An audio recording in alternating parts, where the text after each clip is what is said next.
누가복음 12장.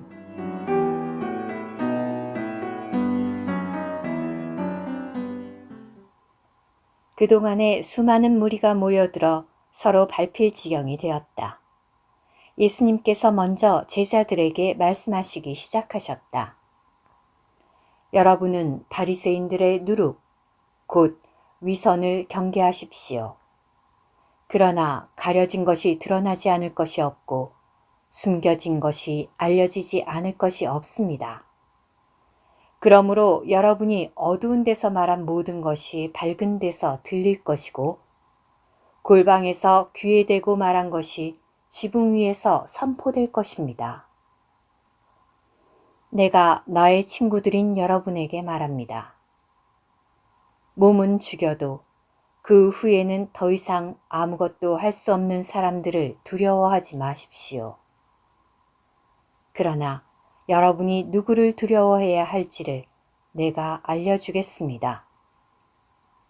죽이신 후에 게헨나에 던져 넣으신 권위를 가지신 분을 두려워하십시오. 그렇습니다. 내가 여러분에게 말합니다. 그분을 두려워하십시오. 참새 5마리가 2아사리온에 팔리지 않습니까?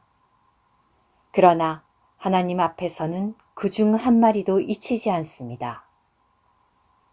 하나님은 여러분의 머리카락까지도 그 수를 다 세어 놓으셨습니다. 두려워하지 마십시오. 여러분은 많은 참새보다 더 귀합니다. 내가 또한 여러분에게 말합니다. 누구든지 사람들 앞에서 나를 내 안에서 시인하면 하나님의 아들도 하나님의 천사들 앞에서 그를 그의 안에서 시인할 것이고 사람들 앞에서 나를 부인하는 사람은 하나님의 천사들 앞에서 부인당할 것입니다. 누구든지 사람의 아들을 거슬러 말하는 사람은 용서를 받을 것이지만 성령을 거슬러 모독하는 사람은 용서받지 못할 것입니다. 사람들이 여러분을 회당과 통치자들과 권세자들 앞에 끌고 갈 때 여러분은 무슨 말로 어떻게 변론하여 대응할까 또는 무엇을 말할까 염려하지 마십시오. 왜냐하면 성령께서 그 시각에 여러분이 마땅히 해야 할 말을 여러분에게 가르쳐 주실 것이기 때문입니다. 무리 중에서 어떤 사람이 예수님께 선생님, 내 형제에게 유업을 나와 나누라고 말씀해 주십시오. 라고 하니 예수님께서 그에게 남자여, 누가 나를 여러분의 재판관이나 분배자로 세웠습니까? 라고 하시고는 사람들에게 말씀하셨다. 여러분은 조심하여 온갖 탐욕에서 자신을 지키십시오. 이것은 사람의 생명이 자기 소유에 넉넉한 데 달려있지 않기 때문입니다. 또 예수님께서 그들에게 한 비유를 드셔서 말씀하셨다. 어떤 부자가 밭에서 풍성이 수확하게 되자 속으로 내가 곡식을 쌓아둘 곳이 없으니 어떻게 할까? 라고 하며 골똘히 생각하다가 말하였습니다. 내가 이렇게 해야겠다. 내 곡간을 헐고 더 크게 지어 내 모든 곡식과 물건을 거기에 쌓아두어야겠다. 그리고 내 혼에게 혼아, 내가 여러 해 동안 쓸 물건을 많이 쌓아두었으니 편히 쉬고 먹고 마시고 즐거워하여라. 라고 말해야겠다. 그러나 하나님께서 그에게 어리석은 사람아, 오늘 밤에 너에게서 너의 혼을 도로 찾아갈 것이다. 그러면 내가 장막에 둔 것이 누구의 것이 되겠느냐? 라고 하셨습니다. 자기를 위해서는 재물을 쌓아두면서 하나님을 향하여 부유하지 못한 사람이 이와 같습니다. 예수님께서 또 제자들에게 말씀하셨다. 그러므로 내가 여러분에게 말합니다. 여러분의 목숨을 위하여 무엇을 먹을까? 여러분의 몸을 위하여 무엇을 입을까 염려하지 마십시오. 목숨이 음식보다 또 몸이 옷보다 소중합니다. 까마귀들을 생각해 보십시오. 씨를 뿌리지도 않고 거두지도 않고 창고나 곡간도 없지만 하나님께서 그것들을 기르십니다. 여러분은 저 새들보다 얼마나 더 귀합니까? 여러분 중에 누가 염려한다 해서 자기 키에 1규빗이나 더할 수 있습니까?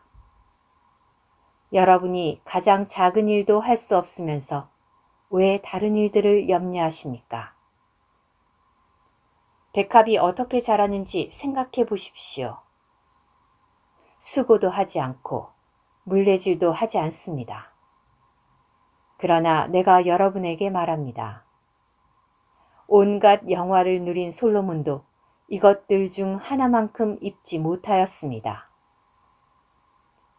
오늘 있다가 내일 아궁이에 던져지는 들풀도 하나님께서 이렇게 입히시니 여러분은 훨씬 잘 입히실 것입니다.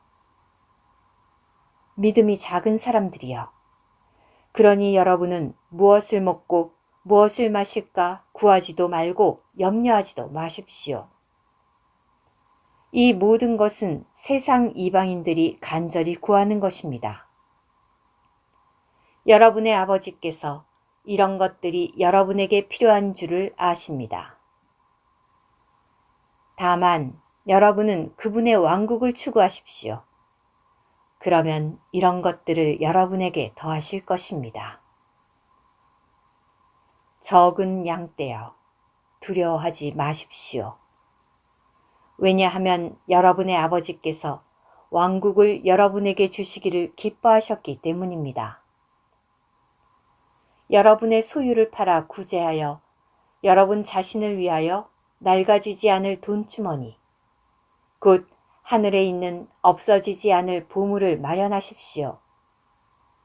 거기에는 도둑도 가까이 오지 못하고 좀도 먹는 일이 없습니다. 여러분의 보물이 있는 그곳에 여러분의 마음도 있습니다. 여러분의 허리에 띠를 동여매고 여러분의 등불을 켜두십시오.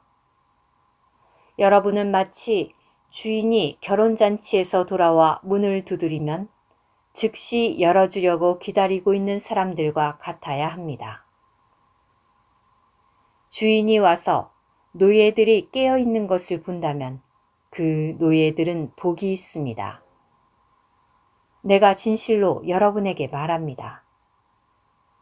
주인이 허리에 띠를 동여매고 노예들을 상에 앉히고 나아와서 섬길 것입니다.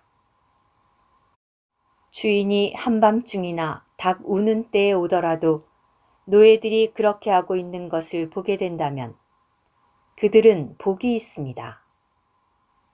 그러나 여러분은 이것을 아십시오. 만일 집주인이 어느 시각에 도둑이 오는지를 안다면 자기 집을 뚫고 들어오지 못하게 할 것입니다.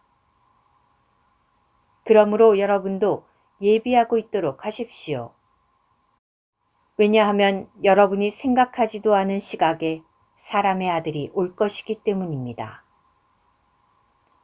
그러자 베드로가 예수님께 주님, 이 비유를 우리에게 말씀하시는 것입니까? 아니면 모든 사람에게 말씀하시는 것입니까? 라고 하니 주님께서 말씀하셨다.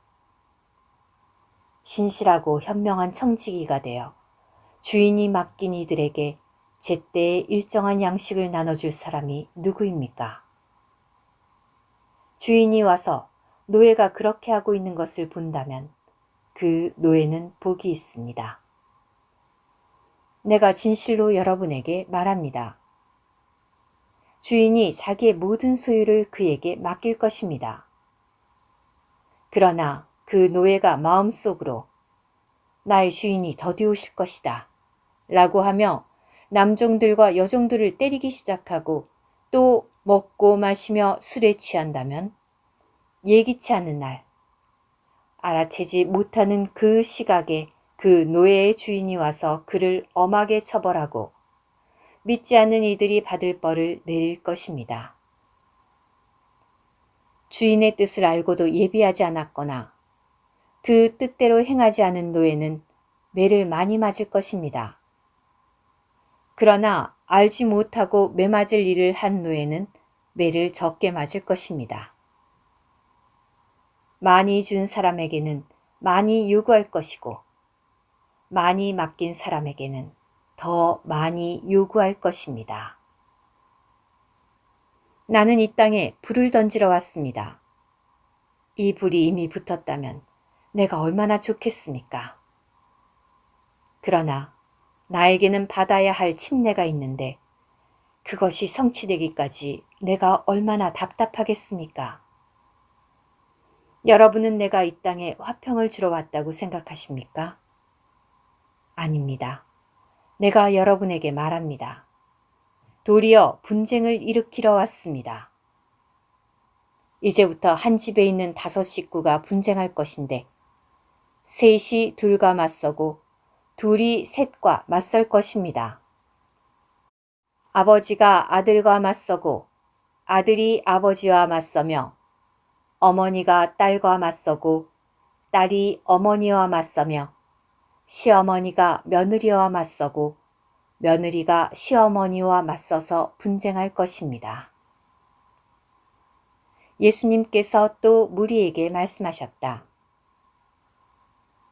구름이 서쪽에서 이는 것을 보고 여러분이 즉시 소나기가 오겠구나 라고 하면 과연 그대로 되고 남풍이 부는 것을 보고 몹시 덥겠구나 라고 하면 과연 그대로 됩니다. 위선적인 사람들이여, 여러분이 하늘과 땅의 현상은 분별할 줄 알면서 왜 이 시대는 분별하지 못하십니까? 왜 여러분은 옳은 것을 스스로 판단하지 못하십니까? 그러므로 그대를 고소하는 사람과 함께 법관에게 갈 때 그대는 가는 도중에 그에게서 풀려나기를 힘쓰십시오. 그러지 않으면 그가 그대를 재판관에게 끌고 가고 재판관은 그대를 간수에게 넘겨주고 간수는 그대를 감옥에 넣을 것입니다. 내가 그대에게 말합니다. 그대가 한 렙돈도 남김없이 다 갚기 전에는 결코 거기서 나오지 못할 것입니다. 오늘의 말씀 한 구절. 누가복음 12장 31절. 다만 여러분은 그분의 왕국을 추구하십시오. 그러면 이런 것들을 여러분에게 더하실 것입니다.